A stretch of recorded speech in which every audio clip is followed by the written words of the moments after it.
नमस्कार, बायोलॉजी के best teaching channel bio stitch में आपका स्वागत है। आज का हमारा टॉपिक है ओरल कॉन्ट्रासेप्टिव पिल्स के बारे में। आइए हम देख लेते हैं what are oral contraceptive pills. ठीक है, oral means taken from mouth, contraceptive means prevent pregnancy, pills means tablets. Okay, oral means taken from mouth, contraceptive means prevent pregnancy, and pills means tablet. The tablets which are taken by mouth and that prevent pregnancy are called oral contraceptive pills. इनको short में हम OCPs भी बोल सकते हैं। ठीक है, oral contraceptive pills, OCPs। ठीक है, ऐसी टैबलेट जो मुंह से ली जाती है और जो प्रेगनेंसी को रोकती हैं, ऐसी टैबलेट्स को ओरल कॉन्ट्रासेप्टिव पिल्स कहते हैं। ठीक है, ओरल कॉन्ट्रासेप्टिव पिल्स जितनी भी होती हैं सभी में हार्मोन्स होते हैं। क्या होते हैं?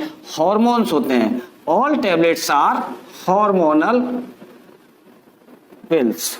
ठीक है, सभी कॉन्ट्रासेप्टिव पिल्स होती हैं वो क्या होती हैं? हार्मोनल पिल्स होती हैं। सभी में हार्मोन्स पाए जाते हैं। All are containing hormones. अब ये पिल्स हार्मोन्स के हिसाब से कितने तरह की होती है? फर्स्ट, इनमें केवल प्रोजेस्टेरॉन पाया जाएगा, ओनली प्रोजेस्टेरॉन होगा। ठीक है, इन पिल्स को मिनी पिल्स भी कहते हैं। क्या कहते हैं? Mini pills. ठीक है, और कुछ ऐसी टैबलेट्स होंगी जिनमें प्रोजेस्टेरॉन प्लस एस्ट्रोजन दोनों का कॉम्बिनेशन होगा। क्या होगा? कॉम्बिनेशन।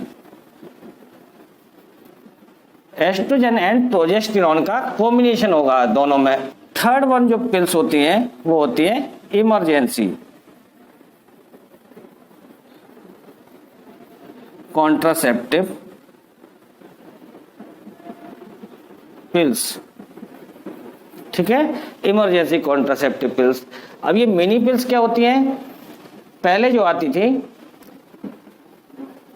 माला डी, ठीक है, माला एन और सहेली। ठीक है, ये सारी पिल्स जो हैं वो मिनी पिल्स कहलाती हैं। ठीक है, माला डी और माला एन में बहुत ज्यादा मात्रा में प्रोजेस्टेरॉन हार्मोन दिया जाता था जो बहुत सारे साइड इफेक्ट करता था बॉडी में, फीमेल की बॉडी में। क्या साइड इफेक्ट करता था? जैसे कि ब्रेस्ट कैंसर हो सकता था, लीवर डैमेज हो सकता था, उससे सर्वाइकल कैंसर वगैरह भी हो सकता था। ठीक है, इस तरह के माइग्रेन भी हो सकता था, हार्ट फेल्योर भी हो सकता है। ठीक है, इस तरह के बहुत सारे कॉम्प्लिकेशंस आ रहे थे इन माला डी माला एन पिल्स में, इसलिए उनको बहुत ही कम यूज किया गया और आजकल तो इनका यूज होता ही नहीं है, माला डी और माला एन का। ये जो माला डी और माला एन टैबलेट्स होती थी ये कैसी होती थी? स्टीरॉयडल होती थी। कैसी होती थी? Steroidal tablets. स्टीरॉयड पाया जाता था इसलिए इनके बहुत सारे साइड इफेक्ट्स होते थे। बाद में क्या हुआ? ये सहेली टैबलेट जो बनी ये नॉन स्टीरॉयडल बनी। नॉन स्टीरॉयडल ये टैबलेट सहेली नाम की टैबलेट, ये नॉन स्टीरॉयडल टैबलेट बनाई गई। इसमें क्या होता था? सेंट क्रोमन होता था। इसमें जो ड्रग होती थी उसका नाम था सेंट क्रोमन।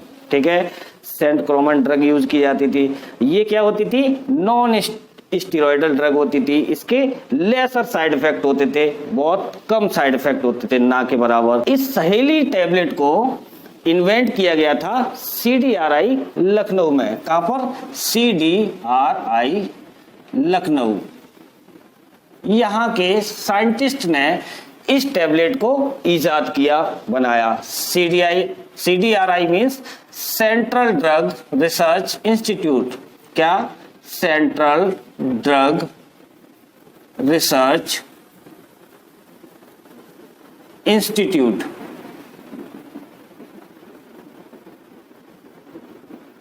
ठीक है।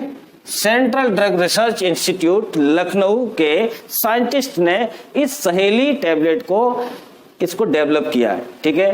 तो ये बहुत काम आई बाद में इनके कंपेरेटिव, माला डी और माला एन के कंपेरेटिव, ठीक है।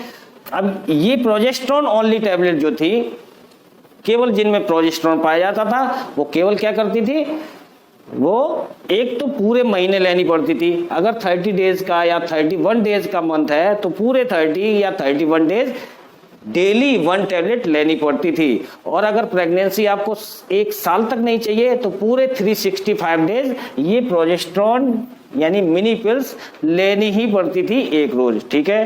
प्रोजेस्टेरोन कंटेनिंग जो पिल्स थी वो प्रेगनेंसी को प्रिवेंट करती थी, इसके साथ ही ये मेंस्ट्रुअल साइकिल भी रोक देती थी। किस तरह रोकती थी ये अभी हम डिस्कस करेंगे, ठीक है। उसके अलावा फिर जो सेकेंड टाइप की जो टैबलेट आई, कॉम्बिनेशन वाली tablet, progesterone and estrogen combination की टैबलेट, ये क्या करती थी, प्रोजेस्टेरोन तो प्रेगनेंसी को प्रिवेंट करता ही है, प्रोजेस्टेरोन क्या करता है, ये प्रेगनेंसी को प्रिवेंट करता है, ठीक है, मेंस्ट्रुअल रोक देता है। अच्छा, जब ये प्रोजेस्टेरोन कंटेनिंग टैबलेट दी जाती थी तो मेंस्ट्रुअल फ्लो नहीं होता था लेडीज को, 1 साल प्रेगनेंसी नहीं चाहिए उसको या 3 साल तक बच्चे नहीं चाहिए, तो क्या वो 3 साल तक ये मिनी पिल्स लेती रहती थी प्रोजेस्टेरोन, ठीक है। साइड इफेक्ट तो होते ही थे लेकिन उसको जब तक नहीं चाहिए तब तक लेनी पड़ती थी एक रोज, है।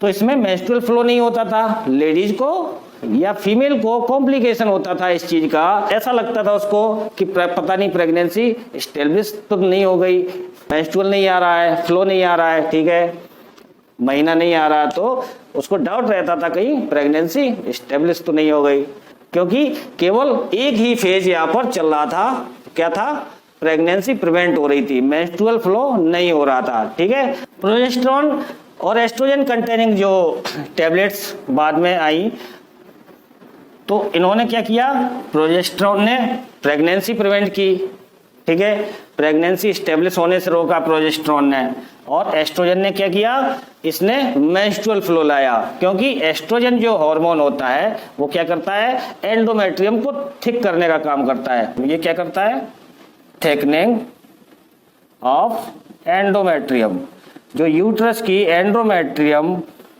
वॉल होती है उसको ठीक करता है ये एस्ट्रोजन।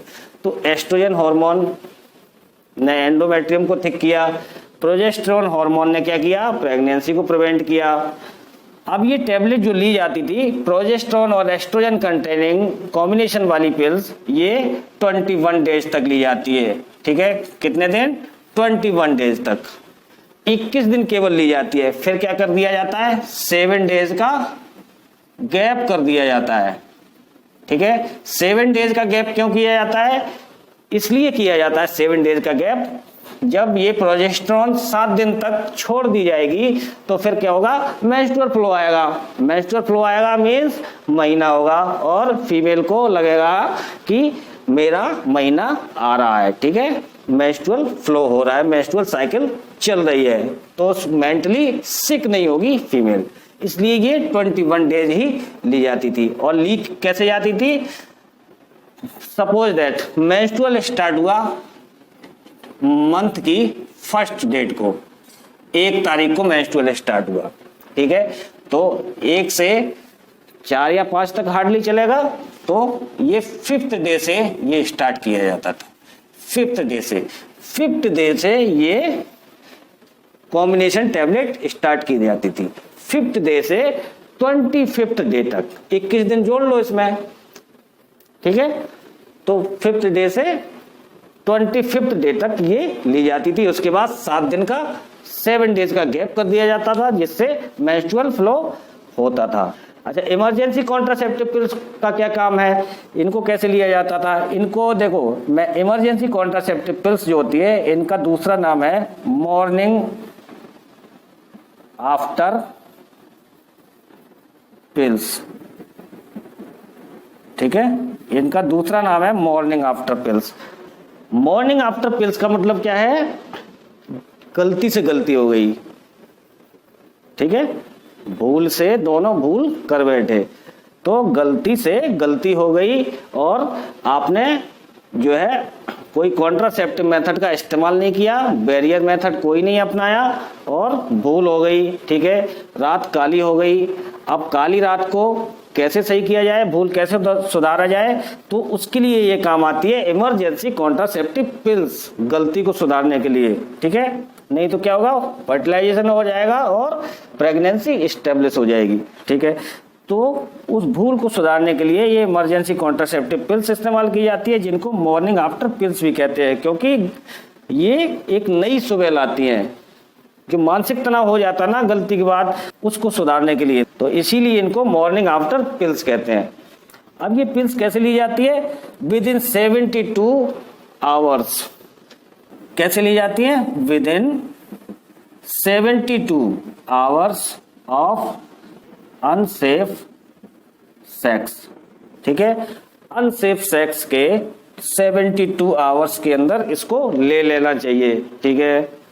क्यों 72 आवर्स के बाद लोगे तो क्या होगा, 72 आवर्स के बाद ये वर्क नहीं करेगी, क्योंकि स्पर्म पहुंच गया अगर ओवम के पास, एग के पास, वहां क्या होगा, ओवम का, एग और स्पर्म का फर्टिलाइजेशन हो जाएगा। फर्टिलाइजेशन हो जाएगा तो जाइगोट बन जाएगा, और जाइगोट जाके एंडोमेट्रियम वॉल यानी यूट्रस में जाके इम्प्लांट हो जाएगा, और ये सारा इम्प्लांटेशन का काम, पूरा सेटलमेंट ये 72 आवर्स के अंदर ही हो जाता है, ठीक है। जब 72 आवर्स के अंदर हो जाएगा तो बाद में इन कॉन्ट्रासेप्टिव पिल्स को लेने से फायदा क्या है, कोई फायदा नहीं है, ठीक है। तो अगर इम्प्लांटेशन रोकना है, प्रेगनेंसी प्रिवेंट करनी है, जाइगोट को यूट्रस में इम्प्लांट होने से रोकना है, तो 72 आवर्स के अंदर ही इसको लेना पड़ेगा, ठीक है। तो बहुत जरूरी है ये, इसीलिए ये इमरजेंसी कॉन्ट्रासेप्टिव पिल्स कहलाती हैं, ठीक है। तो ये जो सारी पिल्स हैं, मिनी पिल्स या कॉम्बिनेशन पिल्स या फिर इमरजेंसी कॉन्ट्रासेप्टिव पिल्स, ये किस तरह से फंक्शन करते हैं, आइए हम आपको समझाते हैं। तो सबसे पहले प्रेगनेंसी कैसे स्टेब्लिश होती है, पूरी प्रेगनेंसी को ये पिल्स रोकती हैं। रोकती कैसे है ये हम बाद में देखेंगे, पहले ये देखें प्रेगनेंसी आखिर होती कैसे है, what is the mechanism to occur pregnancy, ठीक है। तो प्रेगनेंसी का मैकेनिज्म देख लेते हैं हम सबसे पहले, उसके बाद इनका फंक्शन देखेंगे तो आपको अच्छी तरह से समझ में आएगा, ठीक है। ब्रेन का पार्ट होता है हाइपोथैलेमस, ठीक है, हाइपोथैलेमस, ठीक है। हाइपोथैलेमस एक हार्मोन सिक्रीट करता है, कौन सा hormone, GnRH, gonadotropin releasing hormone. क्या कहते हैं इसको, गोनेडोट्रोपिन रिलीजिंग हार्मोन कहते हैं इसको, ठीक है। ये हार्मोन सिक्रीट किया जाता है हाइपोथैलेमस से। ये हार्मोन करता क्या है, ये स्टिमुलेट करता है एंटीरियर लोब ऑफ पिट्यूटरी को, ठीक है। एंटीरियर लोब ऑफ पिट्यूटरी को ये स्टिमुलेट करता है गोनेडोट्रोपिन रिलीजिंग हार्मोन। तो एंटीरियर लोब ऑफ पिट्यूटरी क्या करता है, ये दो तरह के हार्मोन सिक्रीट करता है, FSH और LH, फॉलिकल स्टिमुलेटिंग हार्मोन और ल्यूटिनाइजिंग हार्मोन, ये दो तरह के हार्मोन सिक्रीट करता है। अब ये फॉलिकल स्टिमुलेटिंग हार्मोन जो होता है, वो फॉलिकल स्टिमुलेटिंग हार्मोन करता क्या है, ये फॉलिकल्स को स्टिमुलेट करता है, ठीक है। फॉलिकल्स को स्टिमुलेट करता है मींस एक्टिव करता है। तो किसी एक ओवरी के किसी एक फॉलिकल को ही ये स्टिमुलेट करेगा, जो मैच्योर होगा, जो जिसमें से एग निकल सकता है, डेवलप हो सकता है, उसी फॉलिकल को ये स्टिमुलेट करेगा, फॉलिकल स्टिमुलेटिंग हार्मोन। और क्या होगा, फॉलिकल जब स्टिमुलेट होगा तो क्या होगा, डेवलपमेंट ऑफ फॉलिकल होगा, डेवलपमेंट ऑफ फॉलिकल, ठीक है। फॉलिकल का डेवलपमेंट होगा। अब फॉलिकल के, ये रहा फॉलिकल, इसके अंदर ये रहा एग, ठीक है। ये रहा फॉलिकल और अंदर रहा एग। अब ये फॉलिकल स्टिमुलेटिंग ने इसको, हार्मोन ने इसको स्टिमुलेट कर दिया डेवलपमेंट करने के लिए, ठीक है। जब ये फॉलिकल डेवलप करेगा तो ये फॉलिकल की ग्रेनुलोसा सेल्स होती हैं, ये बाहर जो सेल्स पाई जाती है छोटी छोटी, वो ग्रेनुलोसा सेल्स से क्या निकलेगा, एस्ट्रोजन हार्मोन निकलेगा। यानी फॉलिकल से क्या निकलता है, एस्ट्रोजन हार्मोन निकलता है, ठीक है। अब ये एस्ट्रोजन हार्मोन क्या करता है, ये thickening of endometrium, thickening of endometrium करता है, ठीक है। एक काम हो गया, एंडोमेट्रियम थिक हो गई। ये देखिए, ये रही ओवरी, एस्ट्रोजन क्या करेगा, इस एंडोमेट्रियम को थिक करेगा, ठीक है। इस एंडोमेट्रियम वॉल को ये थिक करेगा, इम्प्लांटेशन के लिए तैयार करेगा। तो यहां से फॉलिकल डेवलप हुआ, फॉलिकल डेवलपमेंट के बाद यहाँ की फॉलिकल की ग्रेनुलोसा सेल से एस्ट्रोजन हार्मोन निकला, जिसने क्या किया, एंडोमेट्रियम वॉल को थिक कर दिया। ये ल्यूटिनाइजिंग हार्मोन क्या करेगा, ये ल्यूटिनाइजिंग हार्मोन धीरे धीरे ब्लड में रिलीज होता रहता है पिट्यूटरी ग्लैंड से, और रिलीज होते होते एक दिन ऐसा आता है जब इसका लेवल ब्लड में हाई हो जाता है। वो डे कौन सा होता है, वो डे होता है, हम आपको बता दें, सपोज दैट मंथ की फर्स्ट डेट को मेंस्ट्रुअल स्टार्ट हुआ, ठीक है। फर्स्ट डेट को मेंस्ट्रुअल स्टार्ट होने के बाद 5 डेज मेंस्ट्रुअल चलेगा, उसको छोड़ो, 14th डे पर, 14th जो डे आएगा उस डे पर ये इसका ल्यूटिनाइजिंग हार्मोन का ब्लड में लेवल हाई होता है, ठीक है, हाई लेवल होता है। तो जब ये लेवल हाई होता है 14th डे पर, उसको कहते हैं LH सर्ज। क्या कहते हैं, LH सर्ज। ये कब होता है, 14th डे पर होता है LH सर्ज, ठीक है। तो समझ में आ गया आपको LH सर्ज कब होता है, जब LH सर्ज आता है तो ये क्या हुआ, जो फॉलिकल जो डेवलप हो चुका है उस फॉलिकल से ओवम रिलीज होगा। ओवम रिलीज होने को क्या कहते हैं, ओव्यूलेशन कहते हैं। ये जो फॉलिकल डेवलप हुआ, फॉलिकल स्टिमुलेटिंग हार्मोन ने स्टिमुलेट किया फॉलिकल को, फॉलिकल डेवलप हुआ और डेवलप होके तैयार हो गया। जब ये ल्यूटिनाइजिंग हार्मोन का लेवल बढ़ा, 14th डे पर आया LH सर्ज। जब LH सर्ज आया तो क्या हुआ, ये फॉलिकल ब्लास्ट हो गया, फट गया और ओवम रिलीज हो गया। इस प्रक्रिया को क्या कहते हैं, ओव्यूलेशन कहते हैं। यहां से क्या निकला, ओवम निकला। क्या निकला, ओवम या एग रिलीज हो गया। अब बचा क्या, यहां से सपोज दैट ये एग बाहर निकल आया, ठीक है। अब ये क्या बचा, फॉलिकल की बॉडी बची, एग तो ये रहा, ठीक है। ये क्या बचा, फॉलिकल की बॉडी बची।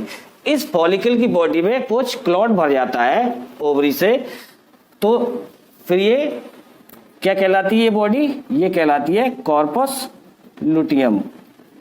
इसको कॉर्पस लुटियम कहते हैं। ये कॉर्पस लुटियम क्या करता है, एक हार्मोन सिक्रीट करता है जिसको कहते हैं प्रोजेस्टेरॉन, ठीक है। प्रोजेस्टेरॉन हार्मोन सिक्रीट करता है। अभी देखिए, एग रिलीज हो चुका है, इधर एंडोमेट्रियम भी तैयार हो चुकी है, एंडोमेट्रियम वॉल तैयार हो चुकी है। किस लिए तैयार हो चुकी है कि ये एग जो रिलीज हुआ है इस ओवरी से, यहाँ से एग रिलीज होगा, यहाँ आया एग, फिर कहाँ जाएगा, इस फैलोपियन ट्यूब में जाएगा, फैलोपियन ट्यूब में। ये कौन सा पॉइंट है, इस पॉइंट को जो चौड़ा सा भाग है फैलोपियन ट्यूब का, इसको एम्पुला कहते हैं। क्या कहते हैं, एम्पुला, ठीक है। तो यहां से यहां पर ये एग जाएगा चौड़े से भाग में। फिर ये एग क्या करेगा, वेट करेगा यहां से स्पर्म के आने का। किसका वेट करेगा, स्पर्म के आने का। स्पर्म सपोज दैट जिस दिन ओवम रिलीज हुआ, किस दिन रिलीज हुआ, ओव्यूलेशन कब हुआ, 14th डे पर हुआ। ये कब हुआ, 14th डे पर ये हुआ ओव्यूलेशन। तो ओव्यूलेशन हो गया, स्पर्म क्या हुआ, यहाँ से स्पर्म जाएगा 14th डे पर, सपोज स्पर्म चला गया, तो यहाँ से स्पर्म जाने के बाद ये एग यहाँ पर क्या होगा, फर्टिलाइज हो जाएगा ओवम से। तो जब फर्टिलाइजेशन होने के बाद ये कहाँ पर आएगा, फर्टिलाइज एग, यानी कि फर्टिलाइज एग को क्या कहते हैं, जायगोट कहते हैं। जायगोट कहाँ पे आएगा, इधर आएगा, ये यूट्रस के अंदर आएगा। ये क्या है, यूट्रस है। यूट्रस में आके यहाँ पर ये इम्प्लांट हो जाएगा, ठीक है, यहाँ पर इम्प्लांट हो, इसका इम्प्लांटेशन हो जाएगा, ठीक है, एम्ब्रियो यहाँ से डेवलप करना शुरू हो जाएगा, ठीक है।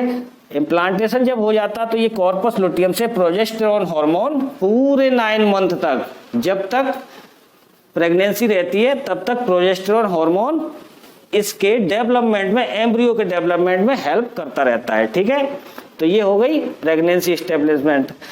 अगर प्रेगनेंसी नहीं होती है, मतलब स्पर्म नहीं गया, फर्टिलाइजेशन नहीं हुआ, तो ये इम्प्लांटेशन भी नहीं होगा, तो ये कॉर्पस लुटियम डिजेनरेट हो जाएगा, प्रोजेस्टेरोन निकलना बंद हो जाएगा, ठीक है। और एंड्रोमेट्रियम वॉल भी, इसकी भी जरूरत नहीं रहेगी कोई, जब इम्प्लांटेशन नहीं होना तो एंड्रोमेट्रियम की जरूरत नहीं है, ये भी डिजेनरेट होगी, रप्चर हो जाएगी और मेंस्ट्रुअल फ्लो आ जाएगा, ठीक है। तो ये प्रोसीजर था और प्रेगनेंसी का, प्रेगनेंसी की मैकेनिज्म थी ये कि किस तरह से प्रेगनेंसी इस्टेब्लिश होती है, ठीक है। समझ में आया प्रेगनेंसी किस तरह से होती है। अब हम ले रहे हैं ओरल कॉन्ट्रासेप्टिव पिल्स। हमको क्या नहीं चाहिए, प्रेगनेंसी नहीं चाहिए, we want to prevent pregnancy, तो हमें प्रेगनेंसी रोकनी है, इसीलिए तो हम ओरल कॉन्ट्रासेप्टिव पिल्स ले रहे हैं। हमें गलती भी करनी है और गलती में फंसना भी नहीं है, ठीक है। We want to do sexual intercourse and don't want a pregnancy, ठीक है। प्रेगनेंसी भी नहीं चाहिए और सेक्सुअल इंटरकोर्स भी करना है, तो उस गलती को सुधारने के लिए क्या करना है, ओरल कॉन्ट्रासेप्टिव पिल्स लेनी है, प्रेगनेंसी को रोकना है हमें किसी भी तरह से। प्रेगनेंसी जब स्टेब्लिश हो जाती है, यहाँ पर इम्प्लांटेशन हो गया, तो ये प्रोजेस्टेरोन निकलता रहता है पूरे 9 मंथ तक, पूरे 9 मंथ तक प्रोजेस्टेरोन निकलता रहता है। तो ये क्या करता है, ये इनहिबिटरी एक्शन दिखाएगा, इसका लेवल हाई है ब्लड में, ये क्या करेगा, इनहिबिटरी एक्शन दिखाएगा, किसको, हाइपोथैलेमस को, ठीक है। तो क्या करेगा, ये जीएनआरएच को इनहिबिट करेगा, प्रोजेस्टेरोन क्या करेगा, जीएनआरएच का इनहिबिशन करेगा, रोक देगा जीएनआरएच को। जीएनआरएच रुकेगा, नहीं निकलेगा जीएनआरएच तो क्या होगा, फॉलिकल स्टिमुलेटिंग हार्मोन भी नहीं निकलेगा, ल्यूटिनाइजिंग हार्मोन भी नहीं निकलेगा, ठीक है। तो ये सारी प्रक्रिया आगे की नहीं होगी, ठीक है।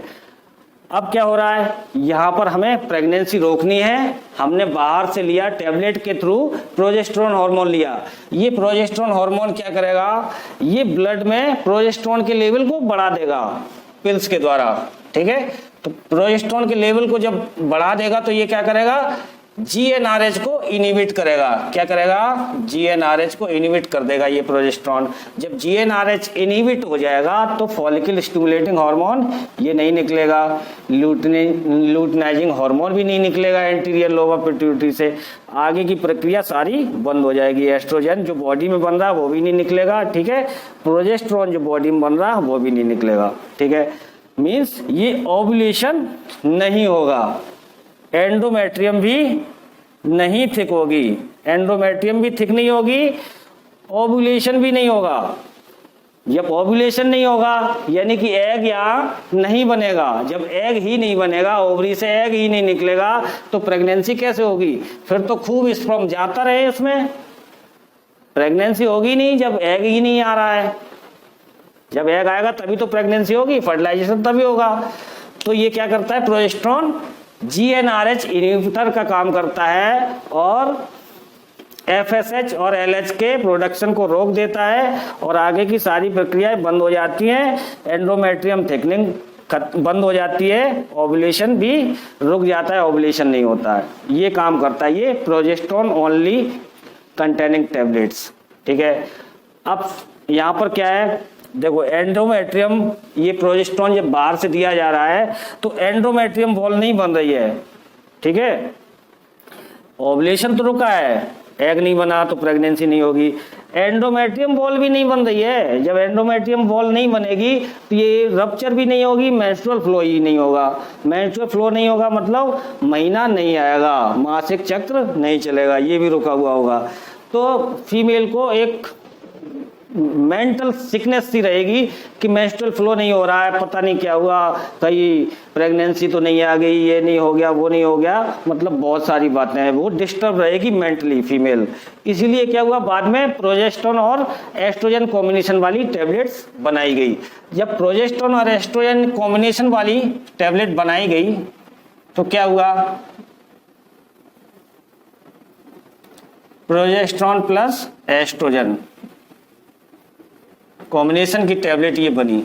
ठीक है, जब ये टैबलेट दी गई, ये क्या काम किया इन्होंने, देखो प्रोजेस्टेरॉन तो वही काम करेगा जो अकेला प्रोजेस्टेरॉन टैबलेट लेने से जो काम हो रहा है, यहाँ कॉम्बिनेशन भी लेने से प्रोजेस्टेरॉन यही काम करेगा, GnRH इनहिबिटर का काम करेगा ये प्रोजेस्टेरॉन। और एस्ट्रोजन क्या करेगा, एस्ट्रोजन दिया जा रहा है, ये क्या करेगा एस्ट्रोजन बॉडी में, ये केवल थिकनिंग ऑफ एंडोमेट्रियम करता है, एंडोमेट्रियम थिक होगी, ठीक है, थिक होती रहेगी।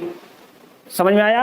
तो ये प्रोजेस्टेरॉन एस्ट्रोजन कॉम्बिनेशन वाली टैबलेट्स कितने दिन ली जाती है, 21 डे तक ली जाती है। इसको कितने दिन, 21 दिन, 21 डेज तक ये टैबलेट ली जाती है। और फिर 7 डेज का गैप किया जाता है।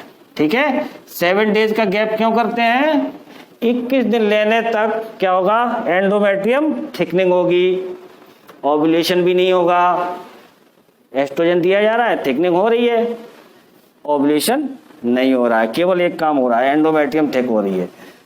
21 दिन तक दी, ये काम हुआ। 7 डेज तक छोड़ दी जाएगी। 7 डेज क्यों छोड़ी जाएगी, एंडोमेट्रियम को रप्चर भी तो कराना है, मेंस्ट्रुअल फ्लो भी तो लाना है, इसलिए 7 डेज का गैप कर दिया जाता है कि ये फीमेल का मेंस्ट्रुअल फ्लो आ जाए और फीमेल को ये डाउट ना हो कि कहीं वो तो नहीं हो गया कांड, प्रेगनेंसी तो नहीं एस्टेब्लिश हो गई। तो इसलिए ये एस्ट्रोजन इसीलिए ऐड किया गया इन टैबलेट्स में बाद में कॉम्बिनेशन। ठीक है, समझ में आया आपको। ये 21 दिन तक कैसी ली जाती है, मेंस्ट्रुअल फ्लो स्टार्ट होता है मान लो फर्स्ट डेट को, 5 डेज तक चलेगा, 4 डे तक चला, मान लो 4 दिन तक चलता है, 4 डे तक चला, तो नया डे जो होगा 5th डे। ठीक है, 5th डे से स्टार्ट की जाएगी ये एस्ट्रोजन प्रोजेस्टेरॉन कॉम्बिनेशन की टैबलेट। और कब तक ली जाएगी, 21 डेज इसमें ली जाएगी। तो ये 25th डे तक चलेगी। कब तक चलेगी, 25th डे तक चलेगी। उसके बाद 7 डेज छोड़ दी जाती है। प्रोजेस्टेरॉन जो अकेली टैबलेट आती थी वो पूरे 30 डेज लेनी पड़ती थी, मंथ चाहे 30 डेज का हो या 31 डेज का, पूरे 30 या 31 डेज लेनी ही पड़ती थी जब तक प्रेगनेंसी नहीं चाहिए। 1 महीने नहीं चाहिए तो पूरे 1 महीने लो, 2 महीने नहीं चाहिए 2 महीने लो, 1 साल नहीं चाहिए तो पूरे 365 दिन, 365 डेज आप प्रोजेस्टेरॉन अकेला लेते रहिए, ओव्यूलेशन नहीं होगा। ठीक है, ओव्यूलेशन नहीं होगा। अगर 3 साल प्रेगनेंसी नहीं चाहिए तो अकेला प्रोजेस्टेरॉन 3 साल लेते रहो। ठीक है, बट कॉम्बिनेशन में क्या है, इधर फ्लो नहीं होता था प्रोजेस्टेरॉन अकेले में, कॉम्बिनेशन में फ्लो भी हो रहा है। इसको क्या करना है, पर मंथ केवल 21 डेज लेना है, 7 डे का गैप करना है। ठीक है, 7 डे गैप करने के बाद क्या होगा, मेंस्ट्रुअल फ्लो आ जाएगा। उसके बाद मेंस्ट्रुअल फ्लो चलेगा 3-4 दिन। ठीक है, मेंस्ट्रुअल फ्लो में भी नहीं लेना है, फिर कब लेना है, मेंस्ट्रुअल फ्लो खत्म होने के बाद 5th डे से फिर स्टार्ट करना है, फिर 21 डेज ले लेना है, बस ये काम करना है। तो इस तरह से ये ली जाती है। अब हम देख लेते हैं इमरजेंसी कॉन्ट्रासेप्टिव पिल्स। मेथड सबका एक ही है। सपोज दैट गलती से गलती हो गई है तो क्या होगा, मॉर्निंग आफ्टर पिल्स, यानी कि जो इमरजेंसी कॉन्ट्रासेप्टिव पिल्स है, इमरजेंसी कॉन्ट्रासेप्टिव पिल्स हैं,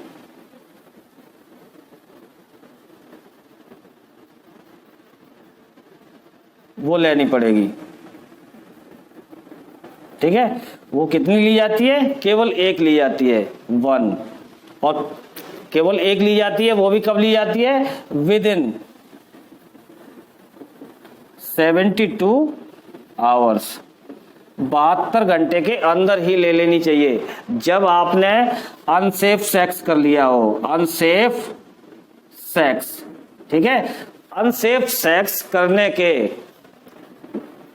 अनसेफ सेक्स करने के 72 आवर्स के अंदर ही आपको ये इमरजेंसी कॉन्ट्रासेप्टिव पिल लेनी पड़ेगी। क्यों? अनसेफ सेक्स कर लिया और कोई कॉन्ट्रासेप्टिव मेथड आपने इस्तेमाल किया नहीं, तो क्या होगा, अगर ओव्यूलेशन हो चुका है और स्पर्म पहुंच गया, ठीक है, तो ये फर्टिलाइज हो जाएगा, जायगोट बन जाएगा और ये यहाँ पर आकर इम्प्लांट हो जाएगा, जेस्टेशन हो जाएगा, ठीक है, प्रेगनेंसी स्टेब्लिश हो जाएगी। और ये सारा काम जो यहाँ पर इम्प्लांटेशन, फर्टिलाइजेशन से लेकर इम्प्लांटेशन तक, ये कितनी देर में हो जाता है? विदिन 72 आवर्स ये काम हो चुका होता है, ठीक है। तो इसलिए 72 आवर्स के अंदर ही इसको इमरजेंसी कॉन्ट्रासेप्टिव पिल्स को लेना चाहिए, ठीक है। बाद में लिया तो कोई काम नहीं आने वाली है, ठीक है। तो ये क्या करेगी इमरजेंसी कॉन्ट्रासेप्टिव पिल्स? ये इसका इम्प्लांटेशन नहीं होने देगी, ये तुरंत क्या करेगी, एंडोमेट्रियम वॉल को रप्चर कर देगी, एंडोमेट्रियम वॉल को रप्चर तुरंत कर देगी ये, जैसी बॉडी में जाएगी, ठीक है, एक ही दिन के अंदर एंडोमेट्रियम वॉल को रप्चर कर देगी, मेंस्ट्रुअल फ्लो आ जाएगा, एंडोमेट्रियम ही नहीं रहेगी, तो ये इम्प्लांटेशन कहाँ पर होगा? जायगोट का। जायगोट इम्प्लांट ही नहीं हो पाएगा, वो भी फ्लो के साथ बहकर कहाँ आ जाएगा? बाहर आ जाएगा। ये भी फर्टिलाइज्ड एग कहाँ आ जाएगा? बाहर आ जाएगा यूट्रस से निकलकर। तो ये इम्प्लांटेशन को रोकती है इमरजेंसी कॉन्ट्रासेप्टिव पिल्स, ठीक है। समझ में आया आपको? अब हम आपको एक बहुत ही बढ़िया मैकेनिज्म इस तरह से बताते हैं, एक स्टोरी के रूप में, जिससे आपको हमेशा के लिए याद रहेगा, ठीक है। किस तरह से क्या होता है? ये रहा स्पर्म, ठीक है, स्पर्म, और ये रहा एग। स्पर्म बॉयफ्रेंड है और एग गर्लफ्रेंड है, ओवा या ओवम। ये गर्लफ्रेंड है, ये बॉयफ्रेंड है, दोनों में क्या हो गई? मोहब्बत हो गई, दोनों मिलने के लिए बेकरार। अब ये मिलना चाहते हैं, इनका मीटिंग पॉइंट कहाँ है? ये मिलते हैं यहाँ पर एम्पुला में। कहाँ पर मिलते हैं? एम्पुला, एक जगह तय है, वहां पर मिलेंगे ये दोनों। इधर से स्पर्म जाने को तैयार है, ठीक है, और इधर से ये निकली, यहाँ से गर्लफ्रेंड निकली, ये भी यहाँ से जाएगी, कहाँ पर आएगी? एम्पुला वाली जगह पे आएगी, और ये भी स्पर्म यहाँ से निकलेगा, ये भी जाने के लिए तैयार, ये भी कहाँ पहुंचेगा? एम्पुला पर पहुंचेगा, दोनों को मिलना है। अब क्या होगा? ये जैसा कि हर लव स्टोरी में होता है, ये जालिम दुनिया वाले क्या करते हैं, जैसे पुरानी हिंदी फिल्मों में होता था, क्या होता था? दोनों की मोहब्बत किसी को पसंद नहीं आती थी, हैं, मोहब्बत पसंद नहीं आती थी, तो क्या होता था? वही पसंद नहीं आई ओरल कॉन्ट्रासेप्टिव पिल्स को। ये जालिम दुनिया वाले हैं। ओरल कॉन्ट्रासेप्टिव पिल्स क्या है? ये जालिम दुनिया वाले हैं। ये क्या करेंगे? फॉलिकल के अंदर जो महबूबा थी, अपने घर में थी, फॉलिकल क्या है? फॉलिकल क्या है? महबूबा का घर है, तो ओव्यूलेशन ही नहीं होने देंगे। ये प्रोजेस्टेरॉन क्या करेगा? ये ओव्यूलेशन, ये जालिम दुनिया वाले प्रोजेस्टेरॉन ये क्या करेंगे? ये ओव्यूलेशन ही नहीं होने देंगे, मतलब इसको घर में ही लॉक कर दिया, निकलने ही नहीं देंगे। फॉलिकल क्या है? घर है उसका, उसकी जो स्पर्म की महबूबा है उसका घर है ये फॉलिकल, यहाँ से लॉक कर दिया, इसको निकलने ही नहीं देंगे, तो ये स्पर्म मिल नहीं पाएगा बेचारा, ठीक है। एक तो ये किया जालिम दुनिया वालों ने। दूसरा काम क्या किया? क्या किया कि अगर यहाँ से निकलकर ये पहुंच भी गई महबूबा, यहाँ से किसी तरह चोरी से भाग गई, तो क्या होगा? यहाँ पर ये पहुंची, तो ये लोगों ने क्या किया? यहाँ से डिस्टरबेंस चालू कर दिया। ये प्रोजेस्टेरॉन मोटिलिटी खत्म कर देता, मतलब मूवमेंट ही नहीं होगा, यहाँ से आगे बढ़ ही नहीं पाएगी, मतलब महबूबा आगे जा ही नहीं पाएगी, मोटिलिटी खत्म कर देता है ये प्रोजेस्टेरॉन इसकी, ठीक है। तो ये जालिम दुनिया वालों ने उसके जाने पर रास्तों पे अड़चने पैदा करनी शुरू कर दी, ठीक है, आगे नहीं बढ़ पाई। अब उसको तो वहां कैद कर दिया, अब ये मिलने के लिए बेकरार, ये आगे बढ़ा, स्पर्म ये आगे बढ़ रहा है, ठीक है, ये आगे जा रहा है, कहाँ जा रहा है? मिलने के लिए जा रहा है, ठीक है, यहाँ से जा रहा। अब ये क्या होगा? ये प्रोजेस्टेरॉन और क्या काम करता है? ये जालिम दुनिया वाले और क्या अड़चन पैदा करेंगे? प्रोजेस्टेरॉन क्या करता है? यहाँ पर जो सर्वाइकल म्यूकस की थिकनिंग को बढ़ा देता है। क्या होता है? हो जाता है thickening of mucus, thickening of cervical mucus, ठीक है। सर्वाइकल म्यूकस को थिक कर दिया, मतलब यहाँ पर बॉयफ्रेंड को आगे जाने ही नहीं देंगे महबूबा से मिलने के लिए, ठीक है। यहाँ पर इसका रास्ता बंद कर दिया, हॉस्टाइल कर दिया, रास्ता बंद कर दिया, क्लोज कर दिया, हॉस्टाइल हो गया, ये यहाँ से आगे बढ़ ही नहीं पाएगा स्पर्म है। अब बॉयफ्रेंड आगे बढ़ ही नहीं पाएगा तो मिल कैसे पाएगा। तो प्रोजेस्टेरोन ने एक काम तो क्या किया, यहाँ इसके रास्ते पे पाबंदी लगाई। पहले तो कोशिश प्रोजेस्टेरोन ने क्या की, इसको घर में ही लॉक कर दिया महबूबा को। एक काम क्या किया, लॉक कर दिया, ठीक है। दूसरा काम क्या किया, इसके रास्तों पे अड़चने पैदा कर दी, मींस जो फैलोपियन ट्यूब है उसको डिस्टर्ब कर दिया, मोटेलिटी उसकी गड़बड़ कर दी फैलोपियन ट्यूब की। दूसरा काम तो ये कर दिया। तीसरा काम क्या किया इन जालिम दुनिया वालों ने, ये रास्ते रोक दिए, पाबंदी लगा दी, यानी कि थिकनिंग ऑफ सर्वाइकल म्यूकस, ये तीसरा काम कर दिया, ठीक है। फिर भी ये पहुंच गया और ये भी यहाँ से निकलकर अगर पहुंच गई, इस तरह से ये पहुंच गया भाई, महबूब मिल गया इससे। मिलने के बाद क्या होगा, दोनों का मिलन हो गया और क्या हो गया, जायगोट बन गया, ठीक है। अब जायगोट बना, अब ये दोनों यहाँ से चले, यहाँ से चलने के बाद मान लो इनका मिलन हो चुका है और इन्होंने कुछ नहीं कर पाया। अब यहाँ क्या होगा, ये अपना घर यहाँ पर बनाएंगे। कहाँ पर बनाएंगे, यहाँ पर यूट्रस में, यहाँ पर इस जगह पर इम्प्लांटेशन होगा, मीन्स ये अपना घर यहाँ पर बसाएंगे। अब यहाँ घर बसाएंगे तो ये क्या करेगा, अब ये आएगा सबसे खतरनाक, कौन, इमरजेंसी कॉन्ट्रासेप्टिव पिल। ये इसको अर्जेंट बुलाया जाएगा, इमरजेंसी में इसको ही बुलाया जाएगा विद इन 72 आवर्स कि इसको इनको किल कर दो, ऑनर किलिंग कर दो। क्या कर दो, अब ये मिल गए हैं, इनको खत्म करो, गोली मारो। तो इनका घर तहस नहस कर दिया जाएगा, एंडोमेट्रियम वॉल को तहस नहस कर दिया जाएगा, खून खच्चड़ हो जाएगा, मार काट हो जाएगी और क्या हो जाएगी, ब्लीडिंग हो जाएगी, ठीक है। घर तहस नहस हो गया, जालिम दुनिया वालों ने इनको छोड़ा नहीं, ठीक है। तो इस तरह से ये क्या किया, ओरल कॉन्ट्रासेप्टिव पिल्स क्या है, जालिम दुनिया वाले हैं, और स्पर्म और ओवम क्या है, ये दोनों मोहब्बत करने वाले हैं। तो मोहब्बत करने वालों के खिलाफ हमेशा दुनिया रहती है। तो इस तरह से ये एक्शन होता है, ठीक है। तो उम्मीद करता हूं ओरल कॉन्ट्रासेप्टिव पिल्स आपको अच्छी तरह से समझ में आए होंगे। अगर कोई आपका क्वेश्चन है, कुछ क्वेरी है, तो कमेंट में लिखकर पूछिए, हम जवाब देंगे उसका। और मिलते हैं फिर नेक्स्ट वीडियो में नई जानकारी के साथ, ठीक है। तब तक के लिए जय हिंद।